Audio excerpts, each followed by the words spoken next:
Alright, बच्चों, this video lesson is for class 8th. Subject is science and our topic is burning of fuel leads to harmful products. इस chapter में हमने combustion and fuel में पढ़ा कि combustion process कैसे होती है और ये जो फ्लेम वगैरह, फ्लेम का स्ट्रक्चर, ये सारा हमने पढ़ा। प्रोसेस ऑफ कंबशन के लिए फ्यूल का ज़रूरी होना है, इसके बाद इग्निशन टेम्परेचर और ऑक्सीजन भरने के लिए कंबशन के लिए ज़रूरी है। आज हम देखेंगे जिन प्रोडक्ट्स और सब्सटेंसेस का कंबशन होता है। कंबशन या बर्निंग होने के दौरान ये फ्यूल्स हार्मफुल प्रोडक्ट्स कुछ रिलीज़ करते हैं। जो हार्मफुल प्रोडक्ट्स यानी हार्मफुल चीज़, हार्मफुल का मतलब है नुकसानदेह, जिससे किसी न किसी सूरत में हमें ह्यूमन बींग्स को नुकसान उठाना पड़ता है। So we will learn in this lesson how burning of fuel leads to harmful products. Fuel consumption की जो हम फ्यूल कंजप्शन करते हैं, इसके हार्मफुल इफेक्ट्स एनवायरमेंटल पर हैं, माहौल पर हैं। एनवायरमेंट, क्योंकि जो भी कंबशन होती है, कंबशन के बाद ये कुछ प्रोडक्ट्स रिलीज करता है, कोई भी बर्निंग प्रोसेस जो एनवायरनमेंट के लिए प्रोडक्ट्स हार्मफुल होते हैं। नंबर 1, कार्बन फ्यूल की बात हम करेंगे। जैसे वुड है, कार्बन फ्यूल। कार्बन फ्यूल्स में क्या क्या आता है? वुड, कोल, पेट्रोलियम, जिसमें पेट्रोलियम में फिर पेट्रोल, डीजल वगैरह, ये पेट्रोलियम प्रोडक्ट्स। ये जब कार्बन फ्यूल्स बर्न होते हैं, ये एटमॉस्फेयर में रिलीज करते हैं अनबर्न्ड कार्बन पार्टिकल्स, यानी कुछ अनबर्न्ड रहती हैं। इन कार्बन फ्यूल्स की पूरी तरह कंबशन, मुकम्मल कंबशन नहीं होती है, बल्कि अनबर्न्ड छोटे छोटे कार्बन पार्टिकल्स, ये कार्बन पार्टिकल्स जो अनबर्न्ड हैं, ये रिलीज़ होते हैं एटमॉस्फेयर में। ये जब रिलीज़ होते हैं तो बहुत ही डेंजरस है ये, क्योंकि ये एयर को पोल्यूट करते हैं, एयर पोल्यूशन। फिर ये एयर हम इनहेल करते हैं ह्यूमन बींग्स, और जब हम ये एयर इनहेल करते हैं, हमें respiratory disease like asthma, human beings को अस्थमा या बाकी कुछ रेस्पिरेटरी डिजीज़ ह्यूमन बींग्स को इन अनबर्न्ड कार्बन पार्टिकल्स की वजह से हो जाती हैं। ये बीमारियां जो कि काफ़ी जानलेवा हैं, तकलीफ़देह हैं। ये हो गई एक हार्मफुल इफेक्ट कार्बन फ्यूल्स का, इनका एटमॉस्फेयर में अनबर्न्ड पार्टिकल्स छोड़ना। दूसरा है, नंबर 2 इज़ इनकम्प्लीट कंबशन।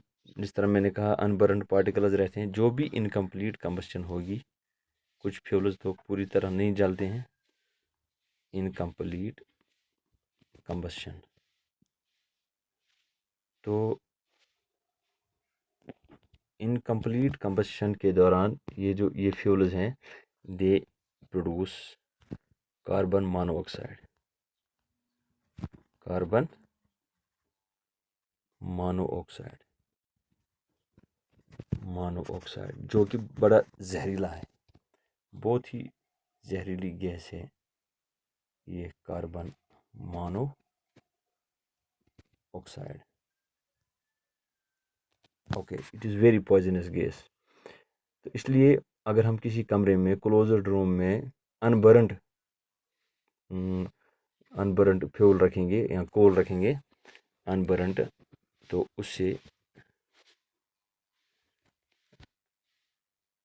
या अगर हम अनबर्न्ड क्या बल्कि कोल को अगर हम क्लोज्ड रूम में जलाएंगे भी, कोल या इस जैसा कोई कार्बन फ्यूल, तो ये कार्बन मोनोऑक्साइड रिलीज़ करेगा कमरे में, तो जिसकी वजह से anybody can be killed with the poison of carbon monoxide. इसीलिए कहा जाता है, अक्सर हमने देखा कश्मीर में हम बुखारी जलाते हैं, या वो कोयले की बुखारी या गैस बुखारी, जिससे बंद कमरे में ऑक्सीजन की कमी हो जाती है, ऑक्सीजन डिप्लीशन, और कार्बन मोनोऑक्साइड की तादाद इससे बढ़ जाती है, जिससे पॉइजनिंग हो जाती है। तो काफ़ी सारे अमवात ऐसे भी हुए हैं कि कार्बन मोनोऑक्साइड पॉइजन की वजह से, इस गैस की वजह से नींद में ही लोग दम तोड़ बैठते हैं। तो काफ़ी हादसे हुए हैं, इसीलिए हिदायत दी जाती है कि बुखारी वगैरह बंद कमरे में बिल्कुल रात को जला के रखना नहीं चाहिए, क्योंकि कार्बन मोनोऑक्साइड की मकदार बढ़ जाएगी, कार्बन ऑक्सीजन की कमी हो जाएगी, फिर सफोकेशन से आदमी मर जाएगा। सो फिर third one is combustion of most fuels. ये जो हम फ्यूल्स की कंबशन करते हैं, दे रिलीज दूसरी gas carbon dioxide. Carbon dioxide जो है, कोई भी फ्यूल अगर हम जलाएंगे, कंबशन करेंगे, तो सारे फ्यूल कार्बन डाइऑक्साइड रिलीज़ करते हैं। कार्बन डाइऑक्साइड एनवायरनमेंट में रिलीज़ होता है और एटमॉस्फेयर के साथ मिल जाता है, तो इसकी कंसंट्रेशन जब बढ़ जाएगी कार्बन डाइऑक्साइड की, इसकी कंसंट्रेशन जब एनवायरनमेंट में बढ़ेगी, तो ऐसी सिचुएशन पेश आएगी जिसको कहते हैं ग्लोबल वार्मिंग।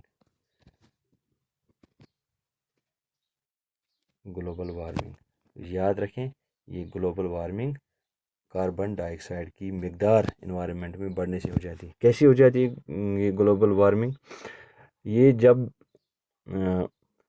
कार्बन डाइऑक्साइड की मकदार बढ़ जाएगी एटमॉस्फेयर में, इससे क्या होगा,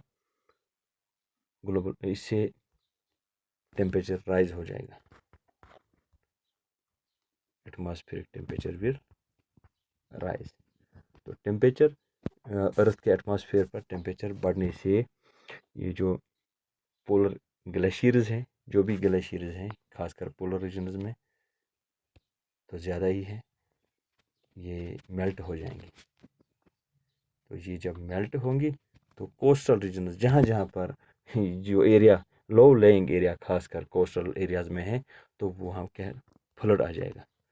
जब ये मेल्ट हो जाएगी तो समंदर का पानी बढ़ जाएगा। ग्लेशियर्स जब डाउन होंगे, जितने ग्लेशियर्स पिघलेंगे, कम होंगे, उतना समंदर का पानी ज़्यादा होगा। तो उसकी वजह से कोस्टल एरियाज, पर्टिकुलरली लो लेइंग एरियाज, वो फ्लड्स आ जाएंगी और ये वहाँ परमानेंटली सबमर्ज भी हो सकती है, यानी अंडर वाटर पूरा दब जाएगा ये एरिया, पानी में इसके ऊपर पानी आ जाएगा और ये एरिया समंदर की खुराक बन जाएगा, यानी समंदर के साथ ये लैंड लो लेइंग एरिया मिल जाएगा, अंडर वाटर हो जाएगा,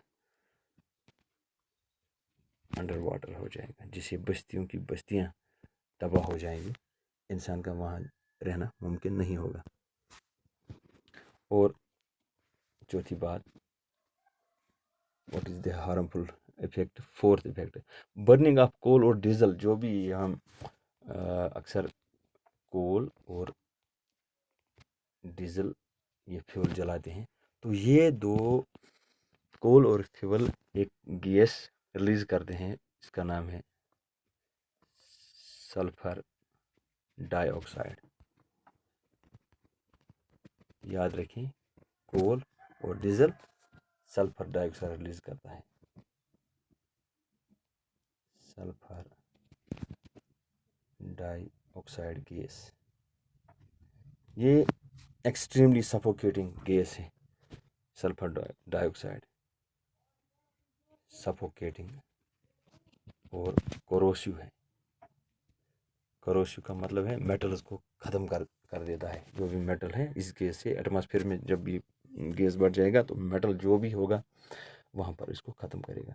और पेट्रोल, ये जो पेट्रोल इंजन हैं, ये भी एक गैस रिलीज करते हैं, इनको कहेंगे हम नाइट्रोजन ऑक्साइड या ऑक्साइड्स ऑफ नाइट्रोजन। ठीक है, जिस तरह कोल और डीजल सल्फर डाइऑक्साइड रिलीज करता है, इसी तरह पेट्रोल जो है जहाँ भी कंबशन हो जाएगी, it will give of oxides of nitrogen, nitrogen oxides. तो ये दो, नाइट्रोजन ऑक्साइड प्लस सल्फर जो डीजल ने प्रोड्यूस किया, सल्फर डाइऑक्साइड, ये दोनों मिल जाएंगे एटमॉस्फेयर में। जब ये डिज़ोल्व हो जाएंगे फिर रेन वाटर के साथ, जब एटमॉस्फेयर में ये ज़्यादा इनकी मकदार होगी तो ऊपर से जो बारिश बरसती है इससे ये एटमॉस्फेयर में मिल जाती हैं। तो फिर जो रेन गिर जाएगा उसको बोलेंगे एसिड रेन, एसिड रेन, क्योंकि इस रेन में सल्फर डाइऑक्साइड और ऑक्साइड्स ऑफ नाइट्रोजन ज़्यादा होगा। ये बड़ा हार्मफुल है क्रॉप्स के लिए, क्रॉप्स को ख़त्म कर देता है। बिल्डिंग्स, जो भी मेटल का मटेरियल है, इसको ये ख़त्म कर देता है। इसी तरह डीजल और पेट्रोल फ्यूल ऑटोमोबाइल्स में, ये जब जो भी गाड़ियाँ चलती हैं या डीजल पर चलती हैं या पेट्रोल पर चलती हैं, तो क्योंकि मैंने कहा सल्फर डाइऑक्साइड और पेट्रोल जो है ऑक्साइड्स ऑफ नाइट्रोजन रिलीज़ करके कार्बन डाइऑक्साइड तो करते ही करते हैं, और साथ साथ ये गैसेस जिससे एसिड रेन भी होता है। तो ग्लोबल वार्मिंग तो ऑलरेडी इनकी वजह से कार्बन डाइऑक्साइड भी रिलीज़ होता है, मोनोऑक्साइड भी रिलीज़ होता है, लेकिन सल्फ़र और oxides of nitrogen acid rain particularly ऐसी सिचुएशन बनाती हैं जिससे रेन में बहुत ज़्यादा एसिड होता है, जिससे क्रॉप्स और बिल्डिंग्स का मेटल बहुत ज़्यादा ख़राब हो जाता है। तो आज कोशिश की जा रही है कि इसको रिप्लेस किया जाए। जो भी ऑटोमोबाइल्स हैं, ऑटोमोबाइल जो भी गाड़ियाँ चलती हैं पेट्रोल पे या डीजल पे, तो इनके बजाय सीएनजी का इस्तेमाल किया जाता है। बल्कि दिल्ली और कुछ शहरों में इंडिया के बैन है पेट्रोल और खासकर डीजल, और वहाँ पर सीएनजी का मतलब है कंप्रेसर्ड नेचुरल गैस। ये कंप्रेस किया हुआ नेचुरल गैस है जो लेस पोल्यूटिंग है, यानी ये हार्मफुल प्रोडक्ट्स ज़्यादा अमाउंट में रिलीज़ नहीं करता है। इसलिए कहा जाता है CNG is a cleaner fuel, clean fuel, cleaner fuel. Diesel और पेट्रोल की निस्बत से ये क्लीन माना जाता है। ये काफ़ी कम हार्मफुल प्रोडक्ट्स को रिलीज़ करता है, इसलिए ज़्यादा से ज़्यादा इनक्रेज किया जाता है कि डीजल के बजाय, फिर पेट्रोल के बजाय सीएनजी का ही इस्तेमाल ज़्यादा किया जाए।